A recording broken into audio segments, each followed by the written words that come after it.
Hello again, YouTubers. Alex here with part 2 of my September/October movie haul.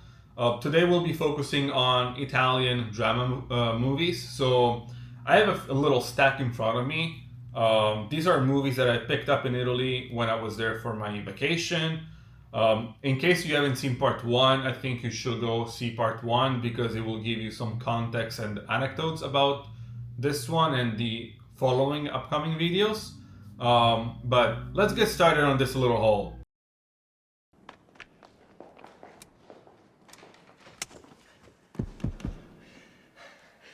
Buongiorno, principessa! Last night, I dreamt about you all night. We were going to the movies. You were wearing that pink dress that I really like. You're all I think about, princess. You're always in my heart. And now... Mommy, Pop carries me in the wheelbarrow, but he doesn't know how to drive. We're always crashing. Josh, He's really funny. run! Run! The mean guys are yelling behind us. Where? Over here! Over here! Come on, hurry up! We gotta go! Und wer? Wer ist das? Ich erzähl dir, der hier gesprochen hat.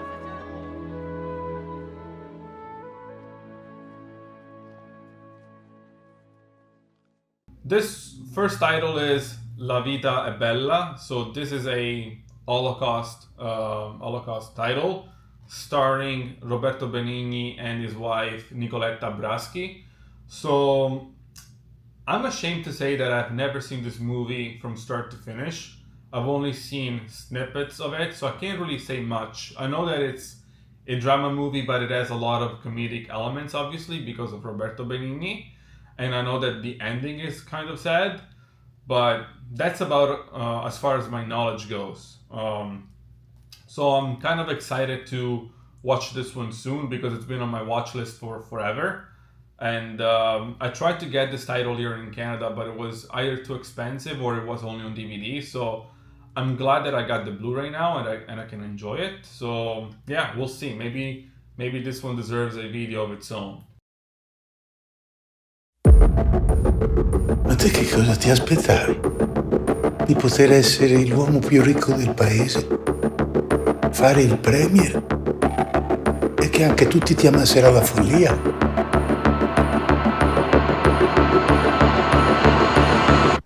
Sì, io mi aspettavo proprio questo.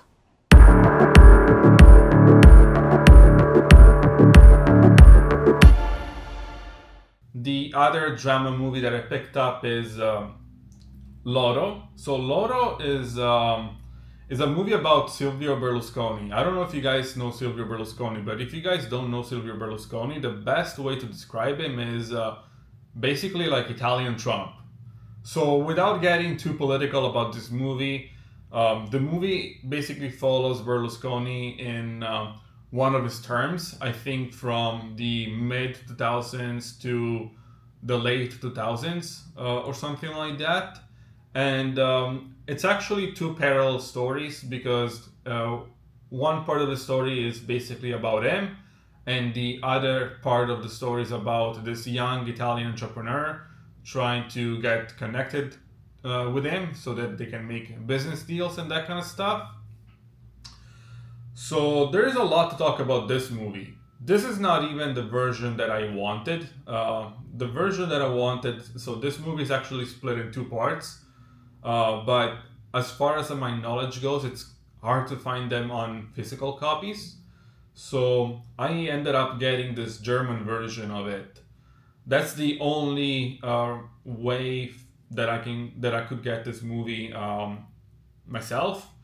And obviously, this is actually a trimmed down part. It's a mixed up part of 1 and 2, so it's definitely missing a lot of scenes and a lot of context. But for the version that I saw, it was a really good movie. It had a lot of funny moments, but those moments, they're not really funny to be funny. They're there to, kind of make you think about things and that sort of stuff. Kind of make you think how certain things are actually kind of fucked up. But yeah, overall, very happy that I picked up this one.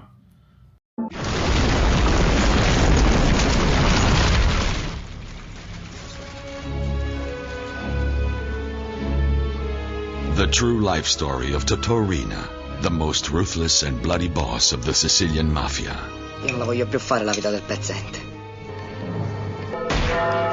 To rise from poverty to power, he chose organized crime. He forged an empire built on greed, violence, and betrayal. Ci pigliamo Palermo e con Palermo la Sicilia. Tutta. A struggle for supremacy among clans to the death. Io ora comando Corleone. But this is also the story of those who dared to go after him.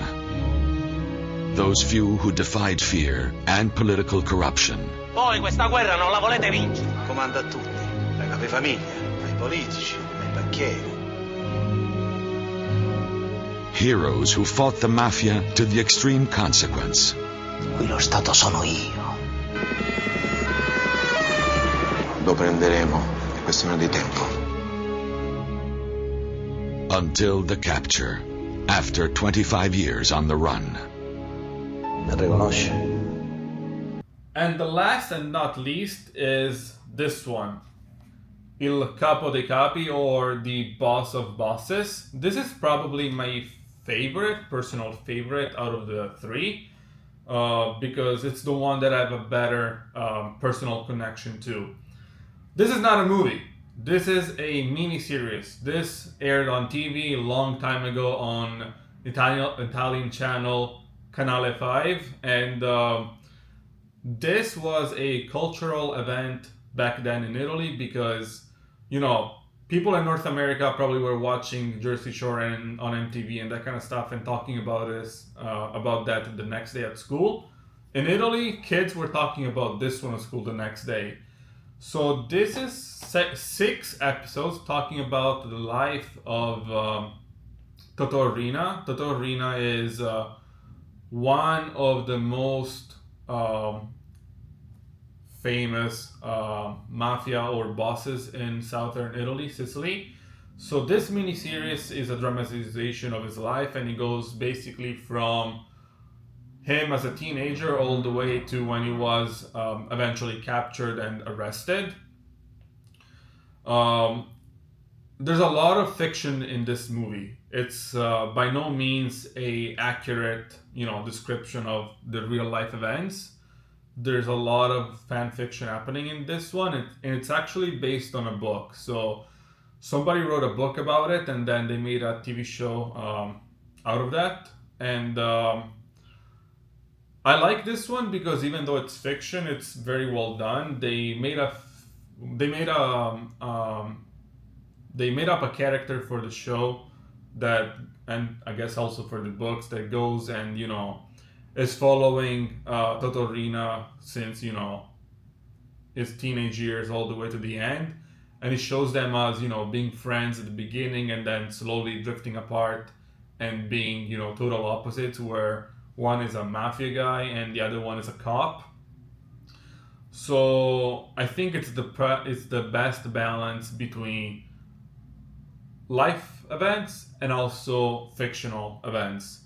And I think people should be watching this more than other movies like Goodfellas or Godfather or that kind of stuff, because those are American gangster mafia movies, but this is the real shit. This is the OG stuff. So yeah, so there's that. So that's it for this video. Very short and sweet. Let me know if you guys have watched any of these movies. I'll be very surprised if you did. Maybe you might have watched Life is Beautiful. Maybe you watched Loro, but I would be very, very surprised if you watched Il Capo dei Capi, which is also my main recommendation out of this little stack. It's very hard probably to get it.